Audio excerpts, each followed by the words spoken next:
네. 아니 아직 아니네. 괜찮아요. 네, 2026년 3월 28일 촉법소년 연령을 하향해야 한다. 관통학 방식 신토막 시작하겠습니다. 찬성 측 1번 토론자부터 임론 시작했어요.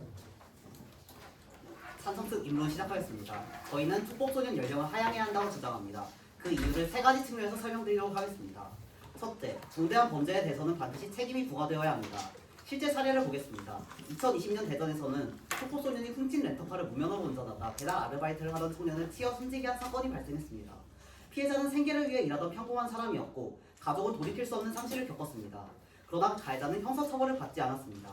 또 다른 사례로 천안에서는 청소년들이 우리는 처벌받지 않는다는 말을 하며 피해 학생을 집단 폭행한 사건이 있었습니다. 피해자는 지속적인 폭행과 모욕, 촬영까지 겪으며 심각한 정신적 고통을 입었습니다. 이처럼 피해는 영구적이고 회복이 어려운 반면 가해자는 실질적인 형사 책임을 지지 않습니다. 민사적 배상은 치료성이 제한적이고 보호 처분은 피해 회복과 직접적으로 연결되는 부분이 없습니다. 결국 피해자의 고통을 사회가 공식적으로 인정하고 정의를 실현하는 가장 확실한 수단은 형사적인 처벌입니다. 따라서 중대한 범죄에 대해 책임을 묻지 않는 현재의 구조는 정의의 관점에서 정당화될 수 없습니다. 둘째, 처벌을 실현하기 위한 가장 효과적인 방안은 촉법소년 연령 하향입니다.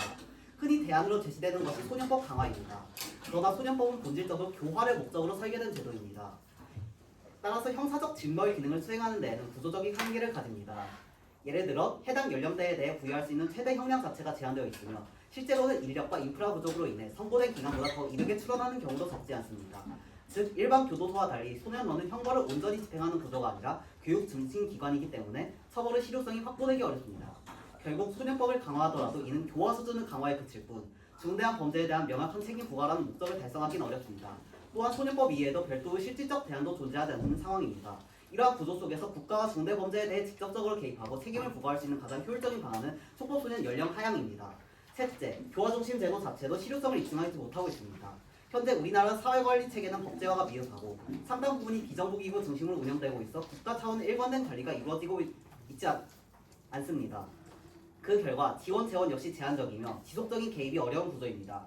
또한 정책적으로는 교화 중심 접근이 유지되고 있지만 높은 재범률에도 불구하고 왜 이 방식이 효과적인가에 대한 명확한 근거는 제시되지 못하고 있습니다. 실제로 청소년 재범률은 성인보다 높은 수준으로 나타나며 보호 처분 이후 단기간 내 재범이 반복되는 사례도 다수 확인됩니다. 이는 교화 가능성이 이론적으로는 존재하더라도 현재 제도 안에서는 충분히 실현되지 못하고 있음을 의미합니다. 즉 문제는 처벌이 있어서 교화가 어려운 것이 아니라 이미 교화만으로는 범죄를 통제하지 못하고 있는 데 있습니다. 결론적으로 현행 제도가 한계에 봉착한 상황에서 촉법소년 연령 하향은 책임과 정의를 회복하고 실현 가능한 가장 효과적인 정책입니다.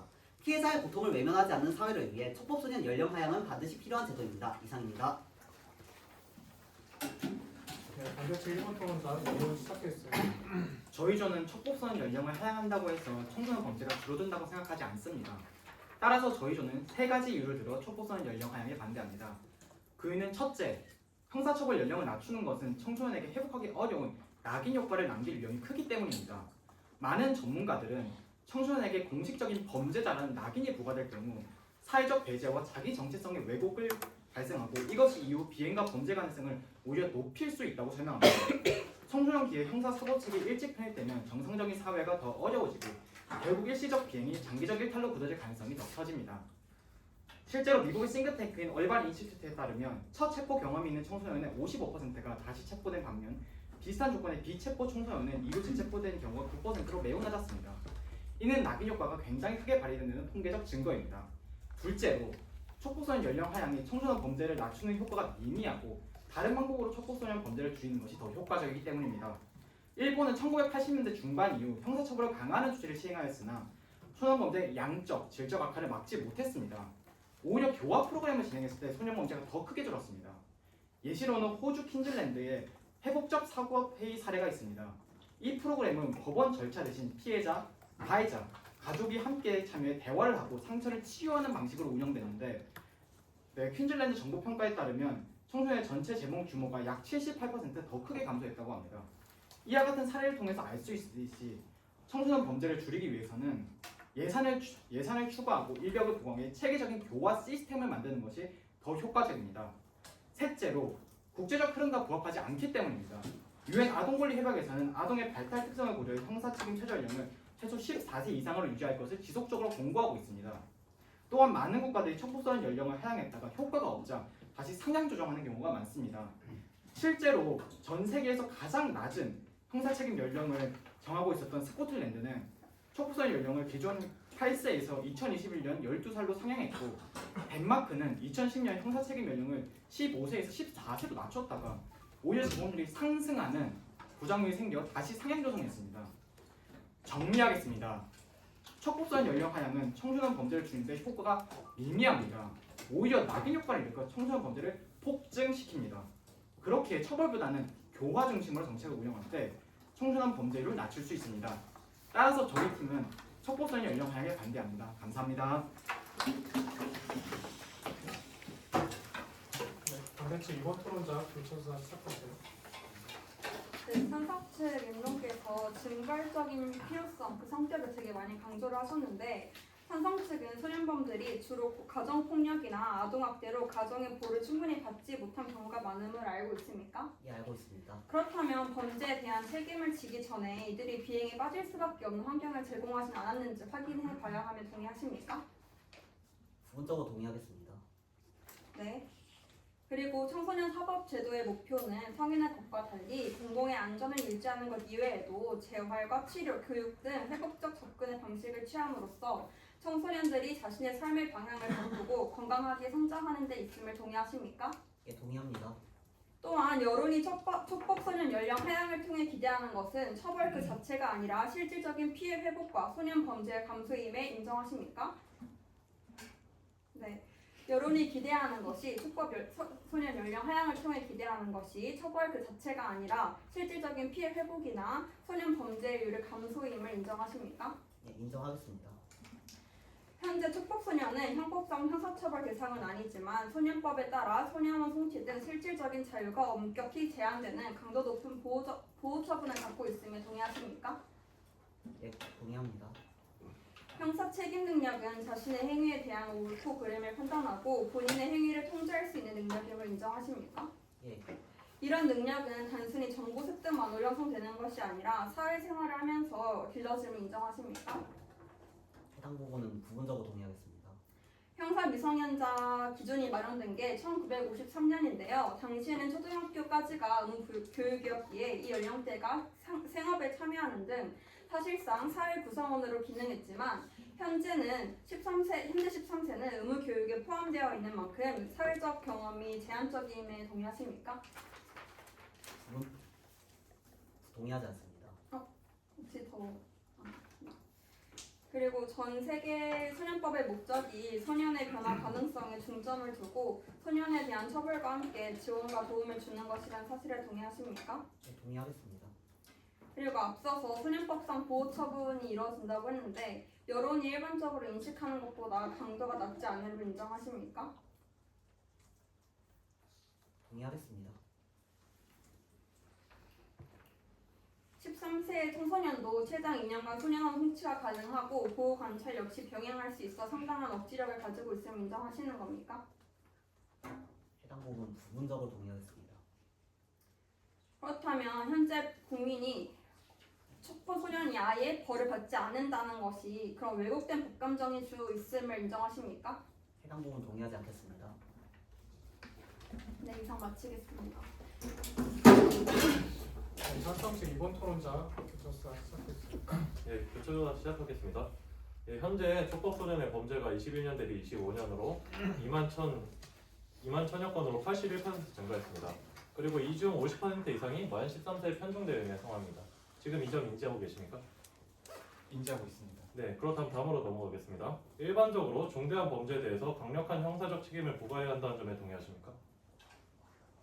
동의합니다. 네, 그 다음으로 넘어가겠습니다. 살인, 강간 등의 강력 범죄는 사회적으로 매우 중대한 범죄이며 어떠한 방법으로도 원상복구가 힘든 범죄입니다. 특히 경제적, 비경제적 배상이 피해자 구제를 제대로 하지 못하는 현 상황에서 처벌이 피해자 구제의 역할을 할 수 있다는 점에 동의하십니까? 동의하지 않습니다. 예, 원상 회복이 힘든 경우 어떠한 방법으로도 피해자 구제가 어려운 것이 사실입니다. 하지만 한국치안행정학회의 회복적 사법의 효과성 실증이라는 연구에 따르면 가해자의 법적 책임 이행이 피해자의 정신적 회복에 유의미한 영향을 미친다는 것을 알 수 있습니다. 이러한 점에서 볼 수 있듯이 원상 회복이 불가능한 범죄에 대해서 피해자 구제의 유일한 효과적 수단이 처벌인데 현행법상 만 13세는 어떠한 범죄를 저질러도 형사처벌이 불가능합니다. 그렇다면 현행 제도에서는 책임 부과의 필요성이 충분히 실현되지 않고 연령 하향이 피해자 구제를 위한 최소한의 법적 장치로서 기능할 수 있음에 동의하십니까? 부분적으로 동의합니다.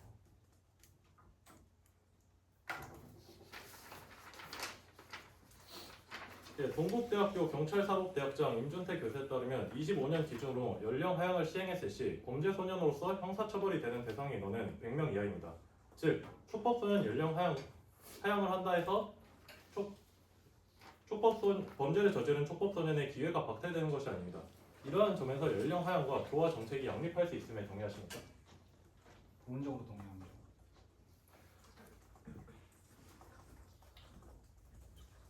부분적으로 동의하시는 부분, 그러니까 부분적으로 동의하지 않으시는 부분에 대해서 어떤 부분이 있으십니까? 뭐 할 수는 있지만 그 연령 하향을 하지 않고 교화 시스템을 확충하는 것이 더 청소년 범죄를 줄이는 데 더 효과적이라고 생각합니다. 예, 청소년 범죄를 줄이는 데 교화 시스템의 효과를 보일 수 있지만 저희가 말씀드린 것은 중대한 범죄나 회복 불가능한 그러한 범죄에 대해서 피해자가 돌이킬 수 없는 피해를 받았을 때 그에 대한 국가적 개입의 수단으로서 최소한의 장치를 마련해야 된다는 것이 저희 촉법소년 연령 13세로 하향하는 것에 대한 핵심입니다. 이 점 인지하고 계십니까? 인지하고 있습니다. 네, 그러면 마지막으로 촉법소년의 범죄가 폭증함에 따라 늘어난 피해자를 위한 구제책으로서 처벌을 실행하기 위하여 연령 하향이 가장 효용적이라는 점에 동의하십니까? 가장 효율적이라고 생각하지 않습니다. 네, 알겠습니다. 마치겠습니다. 네, 그럼 자유토론 시작하겠습니다. 자유토론은 반대측 3번 토론자부터 시작하도록 하겠습니다. 시작해주세요. 네, 첫 번째 질문 드리겠습니다. 촉법소년 나이 하향의 목적이 무엇이라고 생각하십니까? 교화입니까? 처벌입니까? 촉법소년의 연령 하향에 대해서는 교화가 되어야 된다는 부분도 인지하고 있습니다. 하지만 교화만 이루어지는 것뿐만 아니라 처벌까지도 병행해야지만 그거에 대해서 피해자의 고통도 해소할 수 있을 뿐더러 그리고 저희가 촉법소년의 피해자인 아이들이 조금 더 자신이 저지른 죄에 대한 무게를 실감할 수 있는 수단이라고 생각했기 때문에 저희는 촉법소년 연령 하향을 주장하는 것입니다. 교화와 처벌이 병행돼야 된다고 말씀하셨습니다. 그런데 현재 현재 교화 그 둘 중에서 교화가 제대로 이루어지지 않고 있는 사실에 대해서 말씀드리고 싶습니다. 현재 교화 시설은 충분히 확충되어 있지 않습니다. 소년원의 수용 정원 대입 120%가 초과하고 있고 1인당 수용 면적이 0.78%에 불과합니다. 이러한 상황에서 보았을 때 교화가 쉽게 이루어질 수 없는 상황입니다. 왜냐하면 이미 범죄를 저지른 학생들끼리 모여서 서로 이런 소통을 하기 때문에 되려 재범률이 높여지는 상황입니다. 때문에 교화는 제대로 이루어지지 않고 있습니다. 이럼에도 불구하고 저희가 처벌에 조금 주안점을 두어서 볼 필요가 있다고 생각하시는 겁니까? 저희도 교화가 미흡하게 진행되고 있다는 것은 저희도 알고 있습니다. 제도적인 부분에서도 여러 가지 전과 기록의 방식이라던가 사후 지원 세계 체제가 미흡하다는 걸 알고 있습니다. 하지만 그럼에도 불구하고 이를 보완함으로써 처벌 또한 같이 병행해야 된다고 생각하는 것이 저희 입장입니다. 앞서 비슷한 사례에 대해서 말씀드리겠습니다. 우선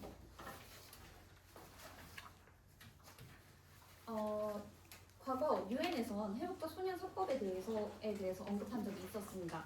하지만 이제 이 해독과 소년 사법을 해야 된다는 것에 대한 주장에 대해서 다른 6개의 국가들, 덴마크나 영국 같은 각종 국가들도 동의하여 왔습니다. 하지만 우리나라에서도 그걸 시행하려고 했을 때 시행하려고 했던 의지는 있었습니다. 하지만 그럼에도 불구하고 제도의 미흡성에 의해서 지금 그게 이루어지지 않았던 거지 저희가 지금 처벌이랑은 별개라고 생각을 해야 되는 것이 교화 부분이 미흡했기 때문에 교화에서에 대한 제도의 방안을 먼저 보강을 해야 되는 게 우선일 뿐 이게 처벌과의 연관성은 처벌이 교화가 이루어져야 처벌이 같이 병행을 해야 된다는 거에 대한 말하는 것은 주장이 연관관계가 이어지지 않다는 부분을 말씀드리고 싶습니다. 지금 말씀하시는 바에 의하면 교화가 우선돼야 한다고 하셨는데 그렇다면 당장 지금 저희가 해야 하는 것은 촉법소년 나이 하향이 아니라 교화 교화 시설 확충이나 그런 회복적 프로그램 확충이 더 맞지 않습니까? 그거에 대해 제가 잘 답변드리겠습니다. 교화 중심의 정책이 효과적이고 필요하다는 점에 대해서 동의합니다. 하지만 교화 중심의 정책을 개선하고 시설 인프라를 확충하는 것과 촉법소년 연령 하향을 통해서 만 13세를 범죄 소년으로 편입시키는 것이 동시에 병행할 수 없다는 점은 아닙니다. 일례로 그 이전에 말씀드렸던 동국대학교 이준태 교수에 의하면 25년 기준 만 13세가 저지른 범죄로 인하여 형사처벌을 받게 될 수 있는 인원이 100명 이하입니다.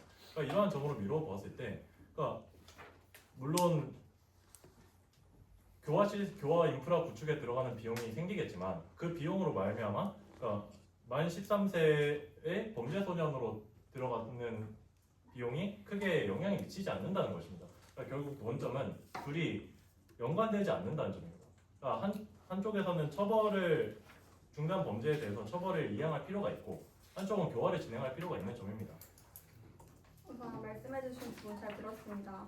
그렇지만 지금 처벌이 안 되고 있는 것이 아닙니다. 처벌을 이미 받고 있고 앞서 말씀드렸다시피 그리고 그 책임이 그 촉법소년에게만 있다고도 볼 수가 없습니다. 앞서 말씀드렸다시피 가정 환경이 되게 노출된 사람들도 많고 그리고 이제 그렇기 때문에 사회의 책임이 있지 않냐 그런 소년들에게 형법을 적용함으로써 낙인 효과가 남을 수가 있는데 특히 타인의 시선에 민감한 우리나라 사회에서 그거를 막 평생 취직할 때도 뭐 군대를 갈 때도 어디를 갈 때도 꼬리표처럼 따라다니는데 소년법으로도 충분히 교화될 가능성을 주는 게 맞지 형법으로 평생을 그렇게 나는 범죄자야라고 살아가게 하는 것이 옳을지가 약간 의문이 들었습니다.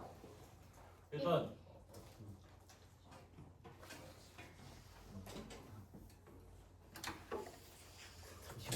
그럼 제가 하겠습니다. 일단 첫 번째로 피해자의 가정 환경이나 사정은 가해자의 가정 환경이나 사정은 피해자의 피해 부재에 큰 도움이 되지 못합니다. 그러니까 가해자가 어떠한 불우한 환경에서 자라서 그러한 이유로 범죄를 저질렀다는 사실이 피해자가 자신의 피해에 대해서 입은 피해를 조금 더 완화된다고 생각하지 않습니다. 그리고 또한 현행 소년법으로도 충분한 처벌이 이루어지고 있다고 하셨는데 2020년 기준 10호 처분을 받은 소년들의 평균 수용 시간은 438일로 절반에 미치지 못합니다. 그리고 법정 재보호 처분을 통해서 내릴 수 있는 기간이 총 4년인데 살인의 경우 극단적으로만 보아도 살인의 경우 최소 5년 이상의 징역을 선고합니다. 동일한 범죄를 저지르고 동일한 피해를 받고 동일하게 회복하지 못하는 상태에 이르렀는데 이에 대해서 정신적으로 회복할 수 있는 기능인 처벌이 제대로 기능하지 않습니다. 그리고 토론하겠습니다. 그리고 낙인 효과는 처벌 자체 때문이라기보다는 사후 관리 체계의 미흡에서 발생되는 문제입니다. 현재 우리나라는 소년사법에 대한 사후 관리와 법적 강제력과 제도적 기반이 부족합니다. 이에 보호관찰 이후 지속적인 관리가 제대로 이루어지지 않고 있으며 무엇보다도 먼저 사회 재적응 프로그램이 시작되는 시기가 너무 늦고 기간의 면에서 너무 짧다고 할 수도 있습니다. 사회복지 교육은 10일, 가정과는 길어야 2박 3일로 운영되고 있습니다. 발언 시간 종료되었습니다. 네, 소년원에서 절반 보고 안 채우고 나온다 이렇게 말씀하셨는데 혹시 왜 그런지는 아십니까? 상점 제도 때문입니다. 거기서 이제 소년원에서 선생님들이 보면서 쓰레기를 줍거나 좋은 일을 하면 상점을 해서 상점 120점 이상이 채워지면 나올 수 있다고 합니다. 그렇기 때문에 이렇게 어떻게 보면 한 번 더 이렇게 기회를 줄 수 있다는 겁니다. 그리고 피해자가 충분히 회복이 되지 않는다라고 하셨는데 강한 벌을 준다고 해서 피해자가 회복이 됩니까? 순간적으로는 당장 너무 미흡한 처벌이 내가 저렇게 작은 고통을 받았나라고 하면서 속상할 수는 있어도 강한 형벌을 준다고 해서 피해자의 마음이 해결되지는 않습니다. 오히려 실제로 범죄 피해자 구조법을 마련하든지 사회 전체적으로 피해자 대책 본부를 만드는 것이 더 실효성 있는 방안이라고 생각합니다. 네, 앞서서 강한 처벌이 피해자의 마음을 위로하지 못한다는 주장을 해주셨는데요. 일단 저희가 인문에서 말씀드렸다시피 피해자 정의론을 해서 피해자가 자신이 입은 피해를 이제 사회적으로 공식적으로 인정받는 권리를 가지고 있습니다. 그렇기 때문에 형사적인 처벌을 통해서라도 이게 피해자 상처를 충분히 치료할 수가 있는 부분이고요. 네. 거기다가 이제 아까 교차소사에서도 말씀을 드렸는데 가해자 책임 이행이 피해자 정신 회복에 유의미한 영향을 미칠 수도 있다는 연구 결과가 존재합니다. 답변하겠습니다. 물론 그 한 사례만 미시적으로 보면은 그렇게 볼 수 있습니다. 하지만 이제 청소년 연령을 하향해서 낙인 효과가 발생함으로 인해서 오히려 청소년 범죄가 더 폭증을 하게 되면은 오히려 청소년 범죄로 인해 고통받는 피해자가 늘어나고 피해자가 받는 고통의 총량도 늘어나게 됩니다. 이렇게 되면은 한 사례로만 봤을 땐 그럴지 모르지만 거시적으로 봤을 때는 오히려 피해자가 받는 고통이 더 늘어나게 되는 건 아닙니까? 또 첨언을 하자면 2022년에 우리나라 정부에서 합의를 한 사항인데요. 범죄 피해자가 피해를 회복하는 방법은 가해자에 대한 처벌뿐만 아니라 피해자에게 직접적인 법적, 경제적, 사회적 지원을 충분히 제공하는 방법이 있습니다. 그리고 이 합의에서 후자의 방법이 피해 회복 효과가 더 크다고 말을 했습니다.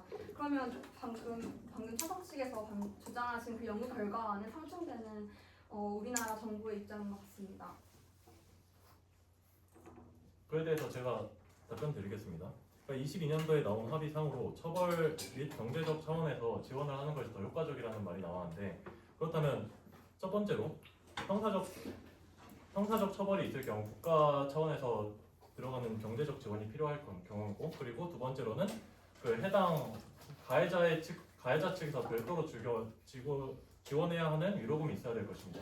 하지만 반대 측에서 말씀해 주셨듯이 그 촉법소년의 대부분은 불우하고 가정 형편이 어려운 아이들인데, 이러한 경우에서 경제적 지원이 피해자에게 제대로 지원되지 않는 경우가 많습니다.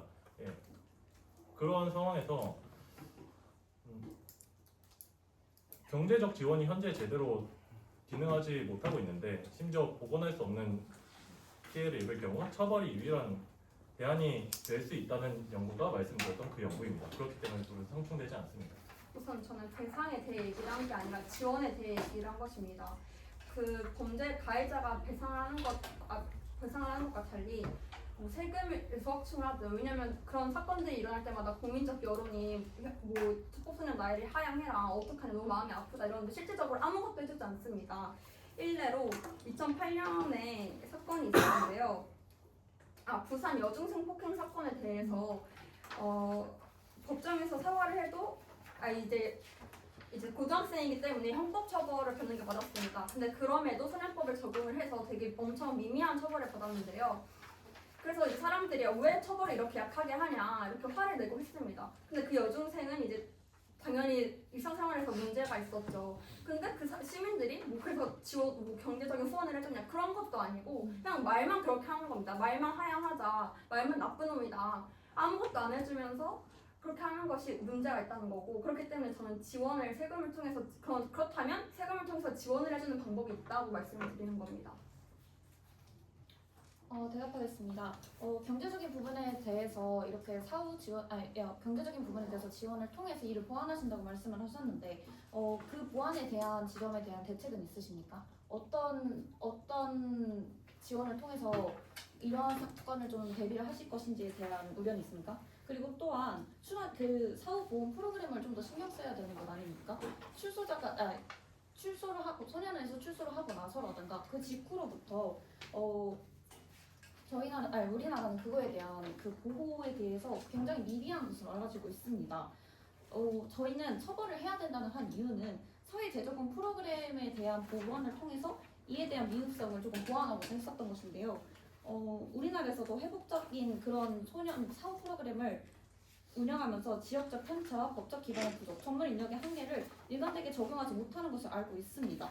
하지만 제도가 존재함에도 불구하고 충분히 제도화되지 않았기 때문에 제한적으로 사용하고 있는 것인데요.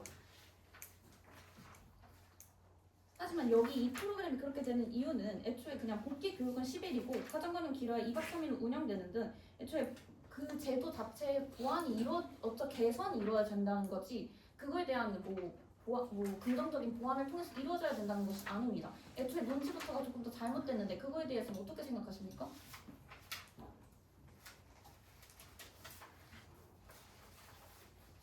우선 제가 생각했을 때 다른 방안이 말씀해 주신 대로 다른 방안이 있음에도 지금 우리 논제인 촉법소년 하향을 하는 것은 보여주기식일 뿐이라는 생각밖에 들지 않습니다.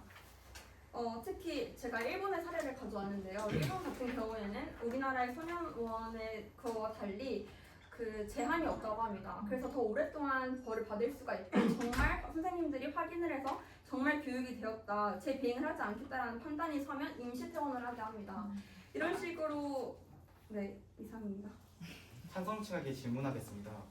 우리나라는 만 14세가 기준입니다. 전 세계에서 가장 많은 국가가 채택한 보편적인 형사 책임 연령입니다.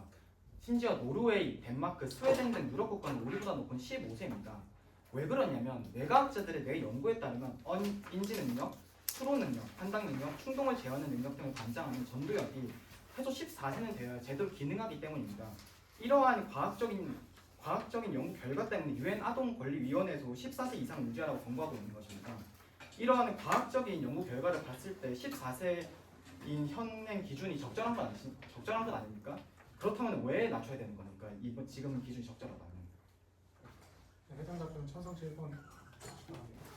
일단 뇌과학적으로 전두엽이 14세에 발달해서 이제 충동 제어를 한다는 점 인정합니다. 하지만 피아제의 인지 발달 이론이나 콜버그 도덕 발달 연구에 따르면은 이제 10에서 13세를 기점으로 대부분 청소년이 관습적 도덕 수준, 그러니까 법이 어떻게 작동하고 내가 법을 어기면 어떻게 되는가에 대한 인지가 가능한 수준입니다. 그렇기에 인지는 하고 있으나 충동이 제어되지 않는다면 당연히 이제 응당한 벌을 받아야 하는 것이 맞다고 생각합니다. 네, 첨언하겠습니다. 추가로 프랑스의 사례를 보면은 프랑스는 축법소년의 연령이 13세로 형법상으로 처벌하기 전에 범행의 계획성과 집단성을 고려해서 책임 능력을 인정하기 시작합니다. 아이들의 가정 환경과 발달 과정에 따라서 책임 능력과 도덕 인지 능력이 달라지는 것인데 이런 것을 모두 일괄적으로 14세 미만으로 묶어서 처리하는 것은 오히려 다른 청소년에게도 합당하지 않습니다. 합당하지 않는데 이에 대해서 어떻게 생각하십니까?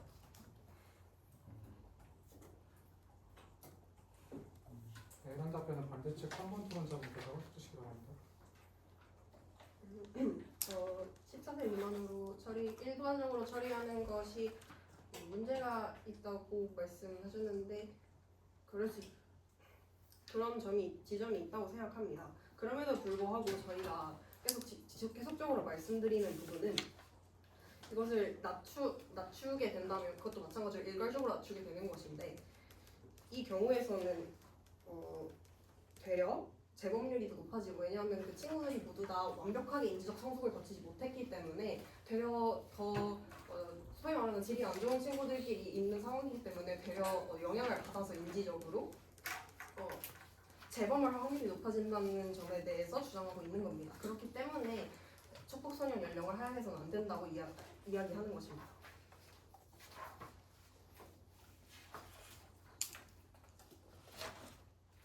네, 찬성치 1번 토론자부터 시작하시기 바랍니다.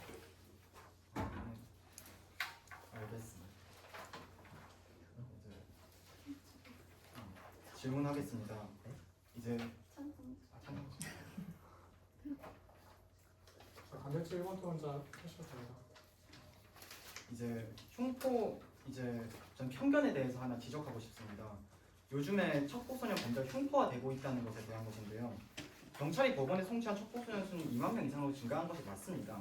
하지만 임학력 건 중에 실제로 법원에서 보호 처분을 받은 것은 30%, 약 7천 명입니다. 나머지는 심리 불개 시 불처분 등으로 어떠한 처벌도 받지 않는 사건입니다. 즉 사건 자체가 경미한 사안이라는 것입니다. 70%가. 그리고 경찰이 법원에 송치한 척법소년의 이제 범행명을 보면 강력범죄에 해당하는 살인, 강도, 강간, 방화 등의 기준은 3.9%에 불과합니다. 즉 강력범죄의 수가 굉장히 미미하다는 것입니다. 그렇기 때문에 이러한 통계 자료를 봤을 때 촉법소년 범죄가 과거에 비해 흉포화되었다는 것은 조금 과장된 우려라고 생각합니다. 답변드리겠습니다. 우선 아까 결과 통계표에 대해서 이제 언급을 해주시면서 저희가 이제 그 건에 대해서 이제 말씀을 해주셨는데 우선 여러분도 아시다시피 촉법소년은 형사책임 능력이 없기 때문에 처벌은 받지 않지만 가정법원 등에서 감옥 이타, 사회봉사, 소년원 송치 등을 통해서 소년법에 따라 보호처분에 대해 관리가 됩니다. 하지만 2024년도까지의 저희가 재범률이라던가 이런 보호관찰 소년 이런 것들을 비교해봤을 때 성인들이 저질렀던 뭐 강범죄라던가 혹은 청소년이 저질렀던 강범죄의 비율이 미흡하다고 말씀해 주신 것까지는 동의합니다. 하지만 그럼에도 불구하고 성인에 비해서 청소년들의 범죄를 저지르는 비율이 약 2배 정도 높았습니다. 그렇다는 것은 되려 성인에 비해서 청소년들이 관리되는 그런 것들이 미흡하다는 점 아닙니까? 그게 미흡하다면은 촉구선 연령을 하향할 것이 아니라 교화 시스템을 확충해야 됩니다. 지금 청소년 보호관찰관 1명이 평균 47명을 담당하고 있고, 그리고 스쿨폴리스 1명이 담당하는 학교에서는 10개입니다. 그리고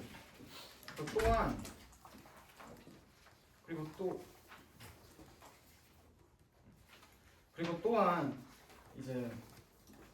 이제 청소년들의 대다수가 이 32.2%가 정신질환이 있는 것으로 조사됐는데, 정신질환 치료가 재범 방지 필수라고 많은 전문가들이 지적하고 있습니다. 근데 이들을 책임질 수 있는 공적 시설은 대전 소년 부속의원 하나뿐인 한 곳입니다. 이러한 상황 때문에 그런 것이 되는 것이기 때문에 교화 시스템 확충을 통해서 그런 것은 해결해야 된다고 생각합니다. 촉구선 연령을 하향한다고 해서 그런 문제가 해결된다고 생각하지 않습니다. 일단 교화와 하향이 자꾸 이게 결합된 것이라고 생각을 해주시는 저희는 이제 그걸 분리해서 봐야 한다고 생각하고요. 교화 시스템 물론 확충해야 하는 거 맞습니다. 그렇지만 이제 하향을 아까 말씀드렸다시피 이제 3.9%밖에 안 된다 하셨죠. 근데 그 3.9%가 이제 아예 없는 수치는 아니지 않습니까?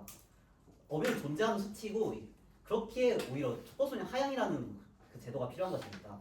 3.9%라는 수치를 이제 작은 수치라고 무시하는 것은 오히려 이제 피해자에게 돌이킬 수 없는 상처를 남길 수 있는 것이라 생각하고, 국가 또한 이제 그런 피해자를 무시하는 처사라고 생각합니다. 그렇기에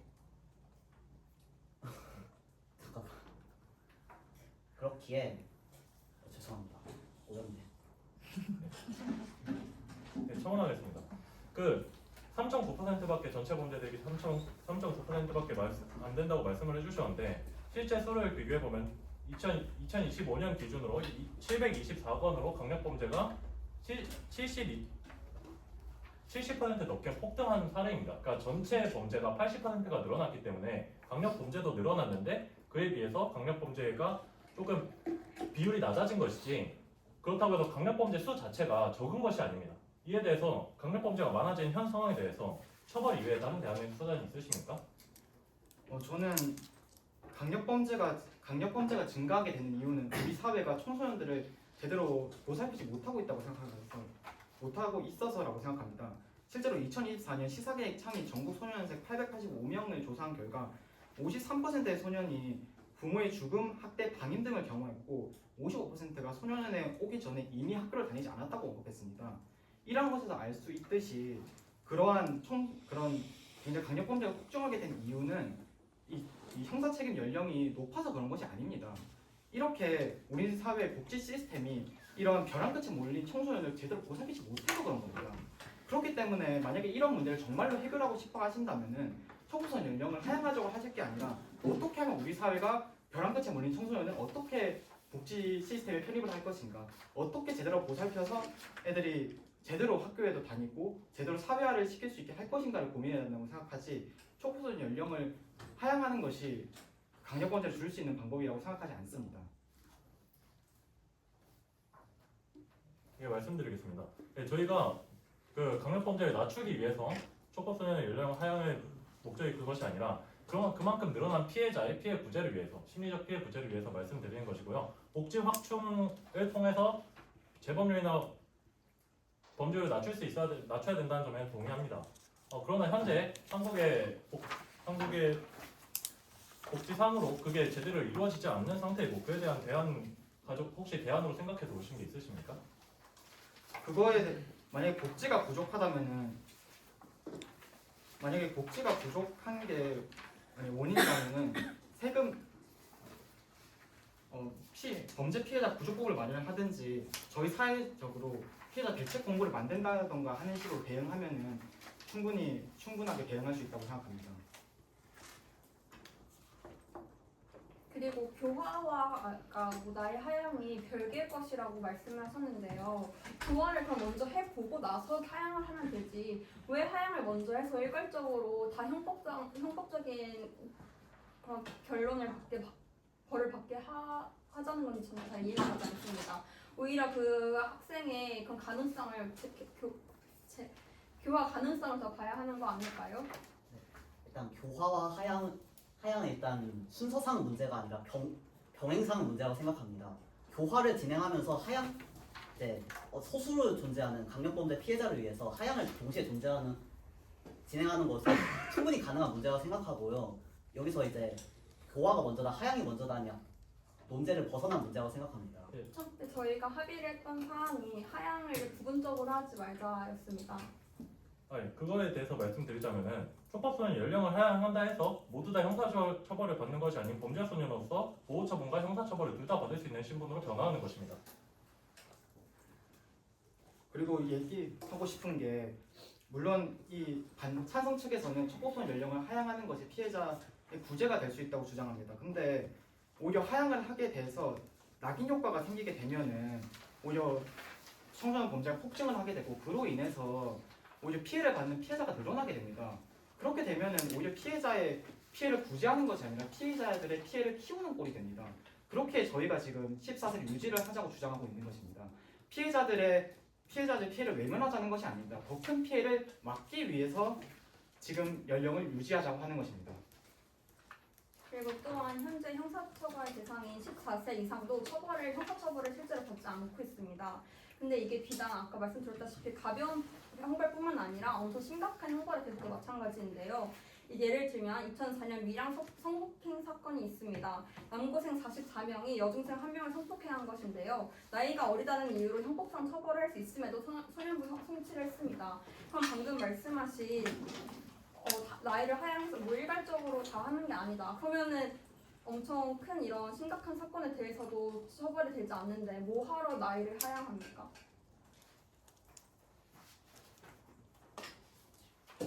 우선 아까 전에 낙인 효과에 대해서 먼저 첫 번째 김민수님께서 이제 얘기를 해주셨던 걸로 알고 있습니다.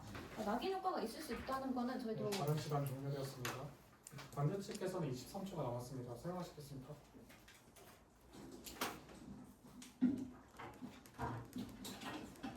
네, 사용하겠습니다. 저희가 계속 말만 하면 되는 건가요? 아니면 질문 형식으로 해야 하나요?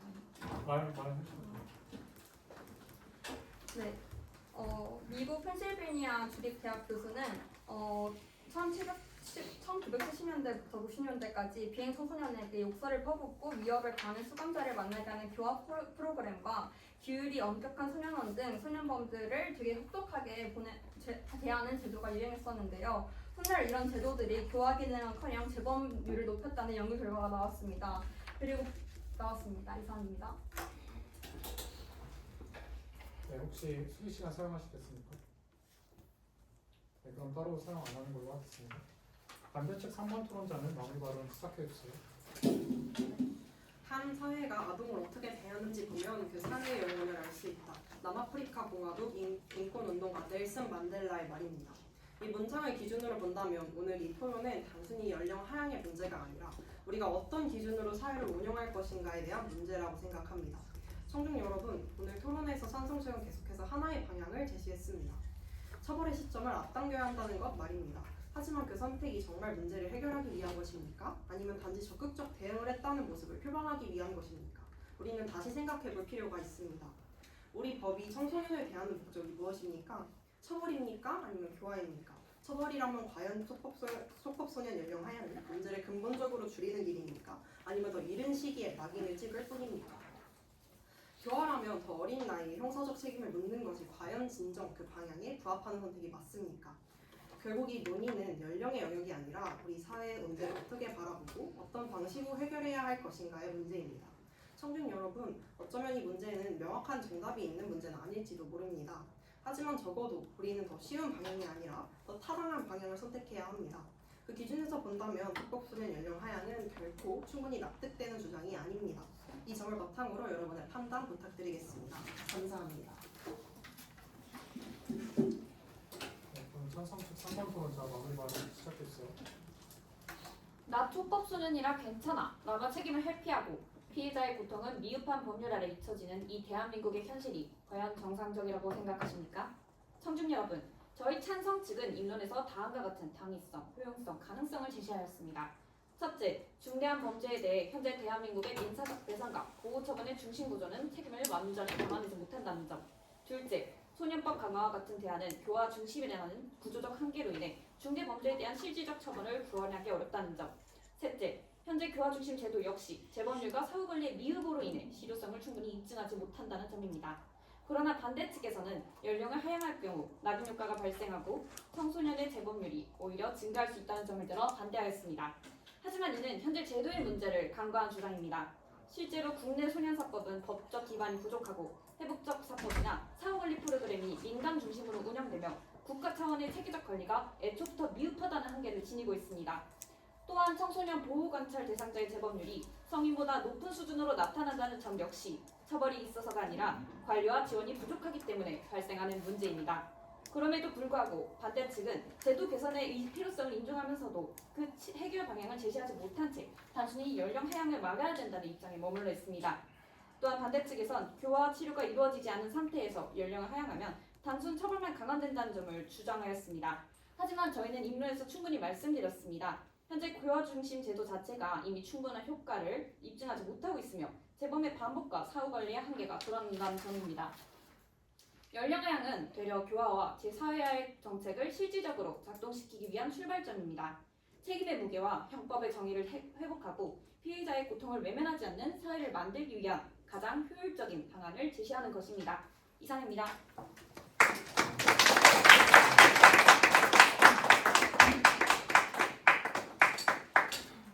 네, 그럼 Q&A 받도록 하겠습니다. 우리 컨텐츠 기회 받도록 하겠습니다.